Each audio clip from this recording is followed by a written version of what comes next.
مسلمانوں پر ظلم، یعنی جو اسلام لانے کی کوشش کر رہے تھے یا اسلام لا رہے تھے تو ان پہ بہت ہی سخت قسم کا ظلم ہو رہا تھا۔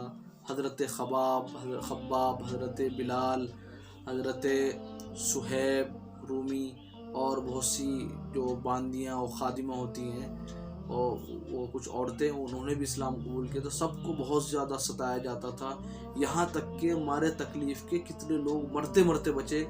اور کتنے لوگ یعنی تکلیف سے بے ہوش ہو جاتے تھے اور یعنی ہوش و حواس کھو دیتے تھے۔ لیکن وہ اسلام، انہوں نے چونکہ اسلام قبول کیا تھا اور دل سے کیا تھا تو پھر وہ اس کے بعد اپنے اسلام سے نہیں لوٹے۔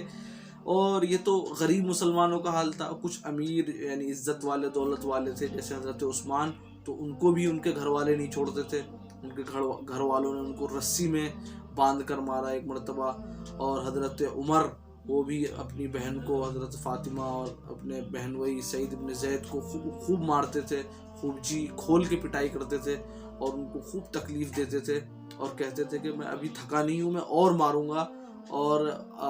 ان کو مارتے مارتے ان کو بالکل بے جان بنا دیتے تھے۔ پھر اس کے بعد اور اسی طریقے سے حضرت زبیر رضی اللہ تعالیٰ عنہ، ان کے چچا بھی ان کو